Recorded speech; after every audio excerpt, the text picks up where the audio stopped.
你怎么知道我在这？你们这些策划每次都这样，一挨骂就上天台。我不像你，每次出问题都躲着不说话。这便当你领不领？给我个机会。哼，怎么给你机会？以前没得选，现在我想跟你说声对不起。好啊，去跟我那些拖坑的兄弟们说呀，看他们能不能原谅你。那你想让我怎么样？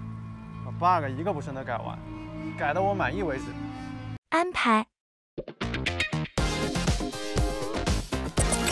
Hello， 各位领主，大家好，我是胖娜派来的记者林妹，今天给大家带来的是2023年第一期《剑与家园》的策划采访。新版本爆料、领主疑问解答，还有福利礼包码，你想要的通通都有，还有内部数据首次曝光哦。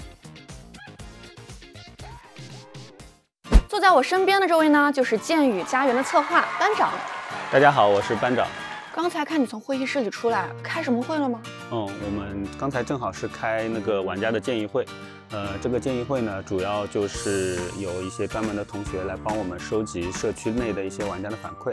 对，其实我们策划平时自己也会看贴吧、微博或者像 Discord 这样的一些国外的社区，去看一些玩家对我们的游戏有什么反馈。但毕竟我们可能就平时还要兼顾着开发的工作，所以说会有这样的专门同事来帮我们收集。然后，这样的会其实已经连续开了5年了，从来没有间断过。可能我觉得去年我们就是2022年我们做的对玩家的反馈可能不够好，那我们希望今年能重点的对玩家的一个反馈内容有就是在游戏上或者是在其他方面能有一个很大程度的一个改进来回馈玩家。我们23年呢也给自己定了一些小目标，从今年开始，每年我们都会组织玩家的一个线下见面会，然后每个季度我们也会拍摄一个跟玩家的一个沟通视频这样子，然后每个月我们也会做一期月刊，然后发布在各个社区内，包括我们也非常想跟玩家去进行更亲密的一些互动，所以说我们也会在贴吧举行一些玩家面对面的社区类的一些活动，这样子，希望能在今年能够服务好玩家，对玩家的反馈能有一个比较好的交代。首先呢，本次采访分为3个部分：一、玩家热点答疑；二、未来版本的爆料；三、策划想说的话。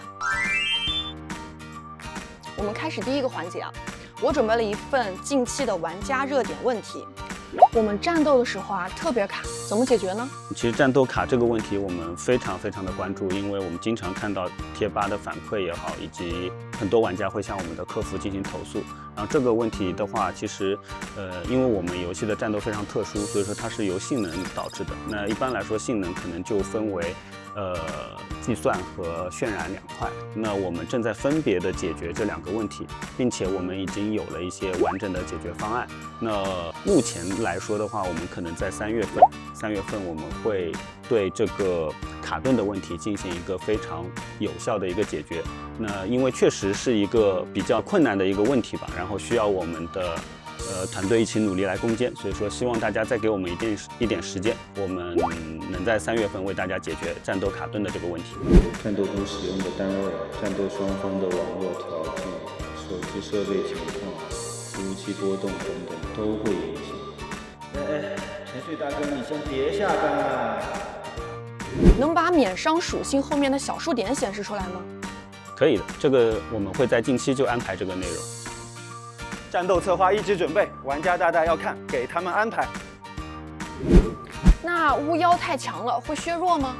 版本更新之后，我们确实发现了巫妖族有一个崛起的现象，然后我们会持续的观察战斗的数据，然后去进行一个监控，看看巫妖族的胜率是否已经超出了我们的一个期望。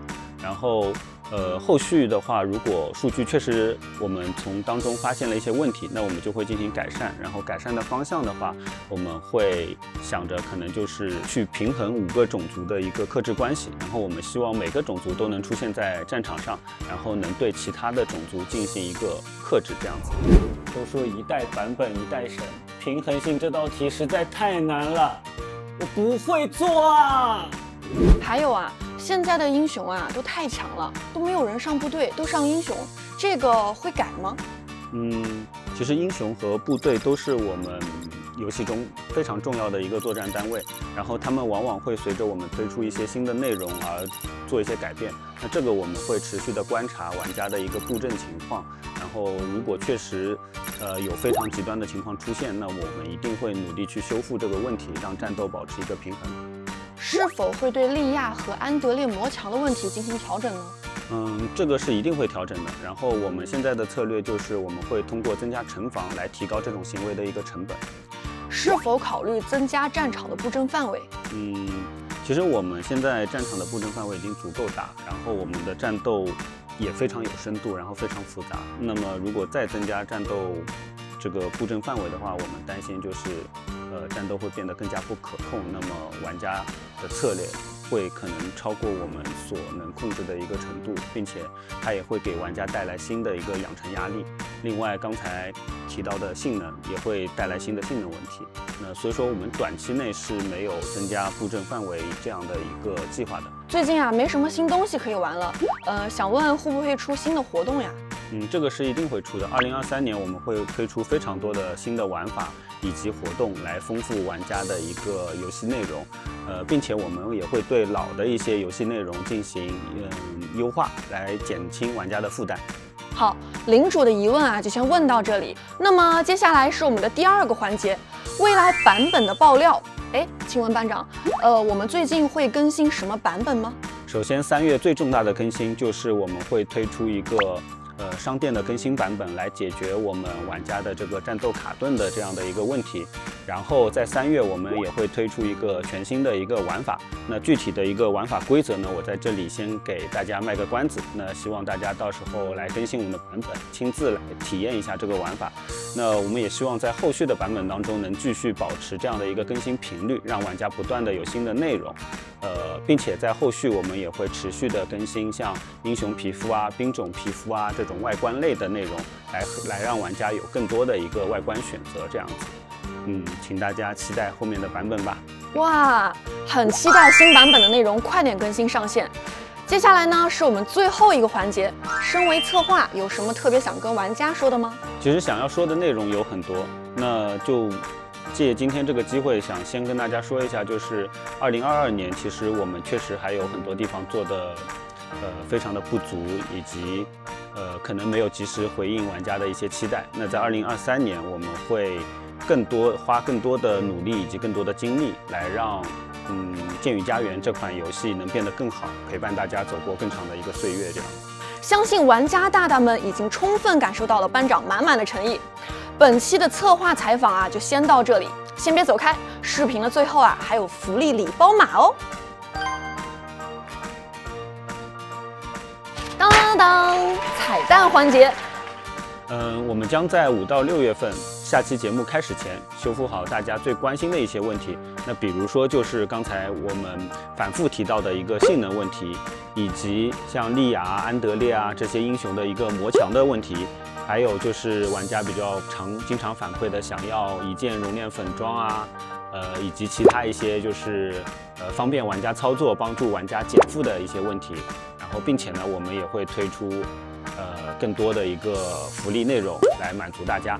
那到时候如果还改不好上面这些问题的话呢，下一期的视频福利礼包码的奖励将会翻倍。